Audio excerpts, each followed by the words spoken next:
अत्यंत महत्त्वाची अशी बातमी मी आपल्याला सांगत आहे। ऐरोली नालंदा विपश्यना केंद्राचे संस्थापक व नवी मुंबईतील बौद्ध धम्म प्रचारक पूज्य भदंत ज्योतिरत्न महाथेरो यांचे 7 सप्टेंबर 2024 रोजी अल्पशा आजाराने दुःखद निधन झाले।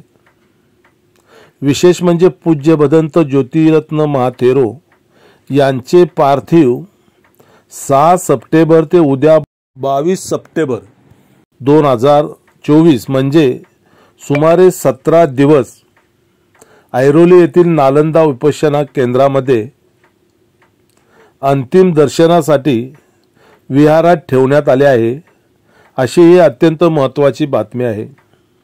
या छायाचित्रामध्ये आपण जे पार्थिव पाहत आहात ते पार्थिव पूज्य भदंत ज्योतिरत्न महाथेरो यांचे आहे।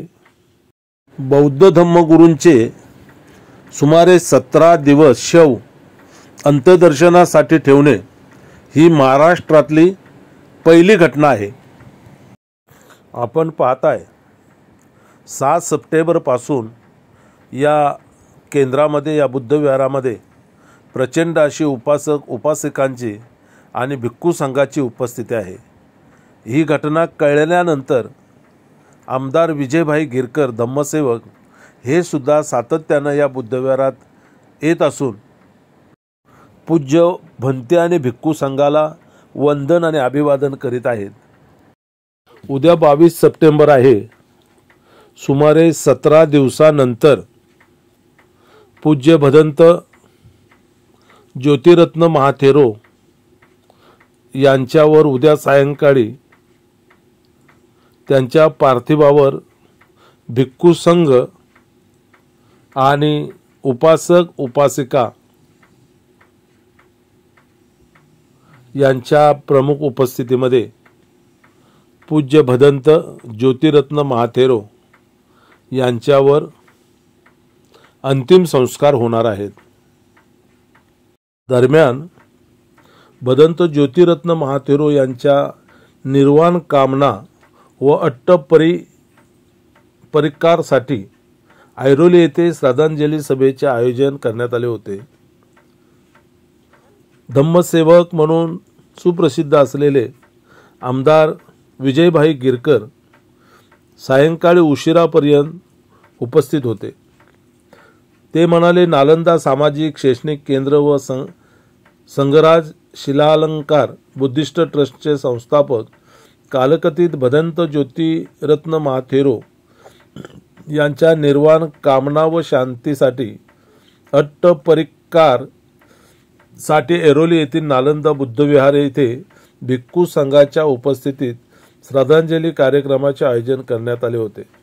भदंत ज्योतिरत्न महाथेरो यांनी भगवान गौतम बुद्ध व भारतरत्न डॉक्टर बाबासाहेब आंबेडकर यांच्या धम्म कार्यासाठी केलेल्या कार्याची माहिती समाजातील बांधवांपर्यंत पोहोचवण्यासाठी महाराष्ट्रात प्रथमच अशा प्रकारे मागील 16 दिवसापासून त्यांच्या पार्थिवाचे जतन नालंदा बुद्धविहार ऐरोली येथे करण्यात आले आहे। प्रसार माध्यमांशी बोलताना आमदार विजयभाई गिरकर पुढे म्हणाले, उद्या दिनांक 22 सप्टेंबर रोजी त्यांच्या पार्थिवावर दिवा गाव येथील स्मशानभूमीत अंत्यसंस्कार करण्यात येणार आहेत। आज झालेल्या श्रद्धांजली सभेमध्ये आमदार विजयभाई गिरकर यांच्यासह नायर हॉस्पिटलचे अधिष्ठाता डॉक्टर सुधीर मेडेकर, सम्राटच्या संपादिका निलिमा बबन कांबळे, कुणाल कांबळे, मयूर देवळेकर, योजना ठोकळे, संजय कांबळे तसेच समाजातील धम्म उपासक व उपासिका मोठ्या संख्येने उपस्थित होते। 22 सप्टेंबर रोजी पूज्य भदंत ज्योतिरत्न महाथेरो यांच्यावर अंतिम संस्कार करण्यात येणार असून विभागातून लाखो अनुयायांच्या उपस्थितीत अंतरयात्रा काढण्यात येणार असल्याचे यावेळी आमदार विजयभाई गिरकर यांनी सांगितले। प्रसारमाध्यमाने विचारले असता ते काय म्हणाले ते आपण या व्हिडिओतून पाहू।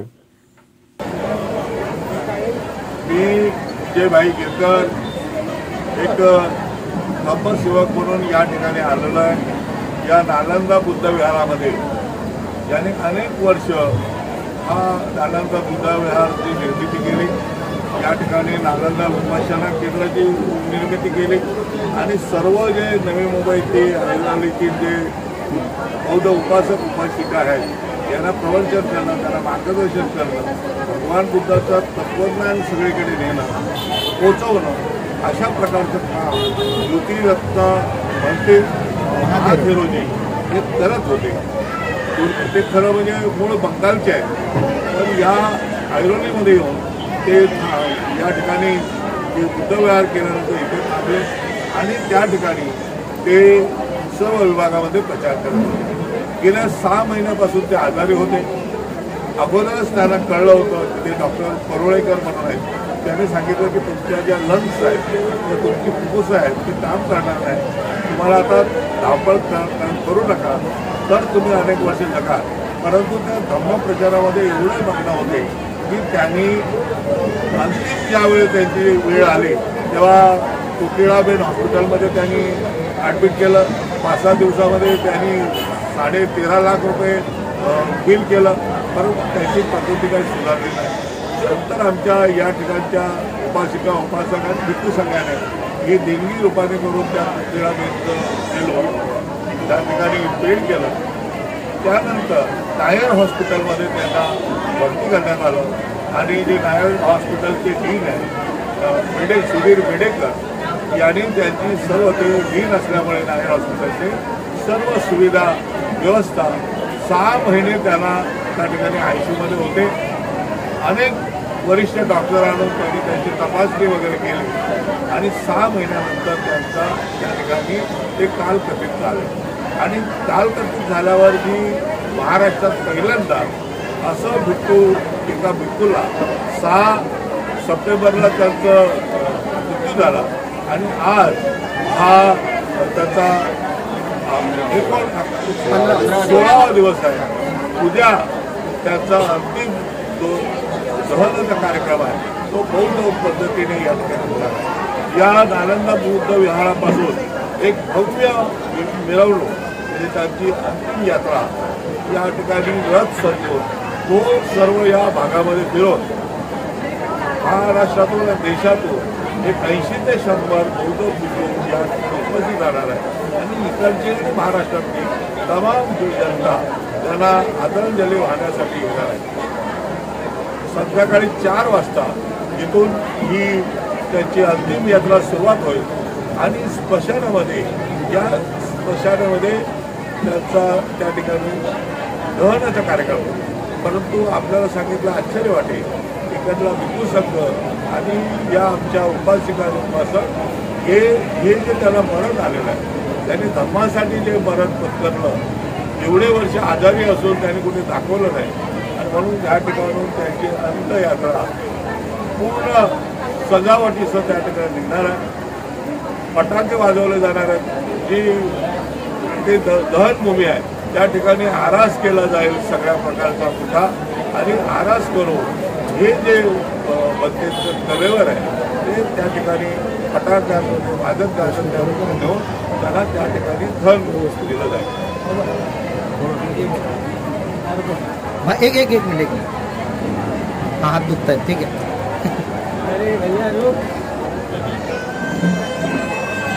भाई आज महाराष्ट्रामध्ये पहिल्यांदा अशा पद्धतीनं भंतेजींना जे ठेवलेलं आहेत, परंतु येणाऱ्या ज्या काळामध्ये महाराष्ट्राचे जे भंते आहेत अशा पद्धतीनं त्यांना एक सन्मानपूर्वक अशा पद्धतीनं ठेवलं जावं, काय वाटतं तुम्हाला? ते खरं म्हणजे मला सुद्धा पहिल्यांदाच कळलं की असं त्यांचं जे शरीर आहे ते प्रिझर्व केलं जातं। कलकत्ता किंवा त्या अरुणाचल बाकीच्या ठिकाणी हे 1 महिना किंवा 2 महिने ठेवतात। परदेशात आयलंड किंवा असं आहे ते 1 वर्ष ठेवतात। हे त्याचं प्रेत आहे ते प्रिझर्व करतात, त्यांना सगळ्या प्रकारची ट्रीटमेंट देऊन की कुठेही त्याला त्याच्या प्रेताला इजा होणार नाही किंवा जो आपल्याला माहिती आहे जो वास येतो ते न येता एक शुद्ध पद्धतीने इथे ठेवलं जातं. मी पण पहिल्यांदा पाहिलं आज या ठिकाणी आलेलं आहे. उद्या पुन्हा त्या अंत्ययात्रेत येणार आहे. आणि आपण जसं म्हणता भिक्खू संघाने ठरवलं तर महाराष्ट्रात सुद्धा असं होऊ शकतं.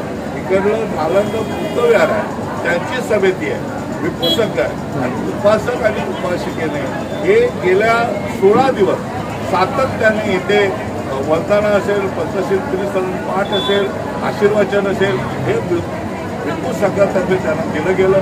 आणि म्हणून हे एक महाराष्ट्रामध्ये पहिल्यांदा झालेलं जे अशा प्रकारचं जे धन सन्मानाने जे दिलं जाणार आहे अशी महाराष्ट्रात सुद्धा करावी असं मी भिक्खू संघाशी बोलणार आहे.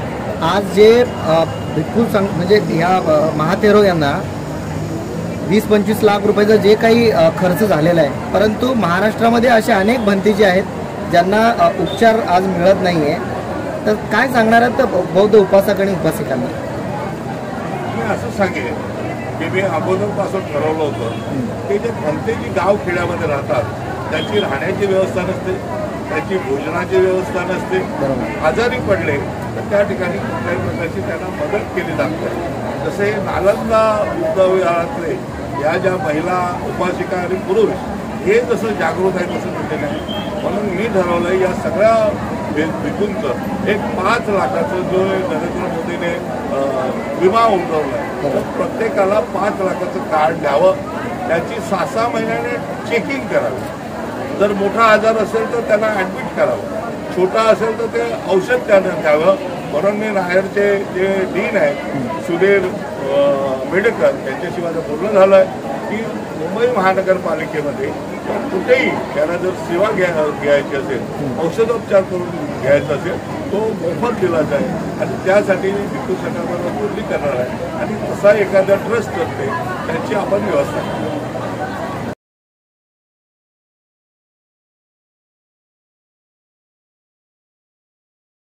शागरं एवमेव इतो दिन्नं पेतानं उपकपतु. वाणी को, उस टॉर्च को जो धम्म का टॉर्च है, धम्म की मशाल है, तो बुद्ध ने कहा कि ये मशाल लेकर तुम जहाँ वहाँ जाओ, घूमो, लोगों को बताओ, धम्म बताओ. देश भिक्खवे धम्मं आदि कल्याणं वच्च कल्याणं. तो ये जो पर्युषण कल्याणं तात्तव्यंजनं भिक्षु चारिका करो, जहाँ वहाँ घूमो, बहुजन को सुख और बहुजन को सुख शांति दो बांटो. ये काम यदि आप करोगे तो तुम्हारा तो जीवन धन्य हो जाएगा और तुम जो बांटोगे उनका. उपासक उपासिकाओं ने वो भी करना चाहिए. जिम्मेदारी परिवार की होती है, उसी प्रकार समाज की जिम्मेदारी क्या है, मेरी धर्मों के प्रति मेरी क्या जिम्मेदारियां है, कैसे मैं उसको पार करूं, इसका भी चिंतन हर एक उपासक ने और हर एक व्यक्ति ने अपने मन में करना चाहिए. ये धम्म आज तक तो आया है. का जन्म होता है 20 भिक्षु इकट्ठे आकर जब उन्हें उनको संपदा देते हैं. यदि कोई सीनियर भिक्षु उनको दीक्षा देता है 20 साल के बाद तो उनका जन्म होगा.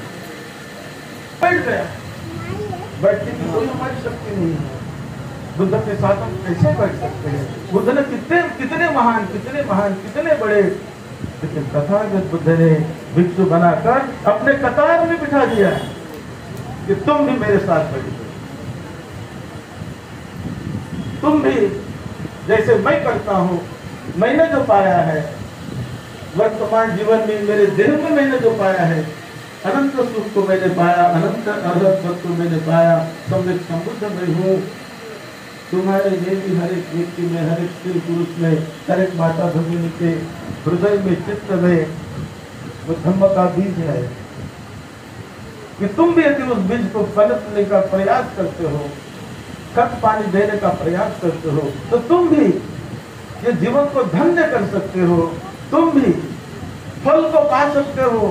पंचशील का पालन करना तो बहुत बड़ी बात है, बहुत ही अच्छा है, लेकिन उसके आगे जाकर हर एक व्यक्ति उपासक उपासिकाओं के लिए भी ये बहुत ही मार्ग मंगलमय तथागत भगवान बुद्ध ने बताया है। कोई लोग कहते कि ये तो भिक्षुओं का मार्ग है, ये तो भिक्षुओं के लिए धर्म है। ऐसा ही नहीं, भिक्षुओं के लिए भी है, उपासक उपासिकाओं के भी लिए है, और उपासक उपासिकाएं भी मृत्यु के पहले अपने वर्तमान जीवन में फलों को पा सकते हैं। तो फलों को पाने का संकल्प करो। मैं श्रोतापन्न बन जाऊं, मैं सकृदागामी बन जाऊं, अनागामी बन जाऊं, अरहत बन जाऊं। ये 4 फल और 4 मार्ग और फल, ये 4 में से जो अरहत है, अरहत उपासक नहीं बन सकता। ते आपल्याला शिकवून गेलेत अशा महान मंत्र्यांना मी माझ्या जाधव कुटुंबियांच्या वतीने, आमच्या बदलन पंचायत समिती क्रमांक 501 यांच्या वतीने, पद्मश्री करुणा विचार मंच सेक्टर 5 ऐरोली आणि वंचित बहुजन आघाडी नवी मुंबईच्या वतीने मी श्रद्धांजली अर्पण करतो आणि माझे 2 शब्द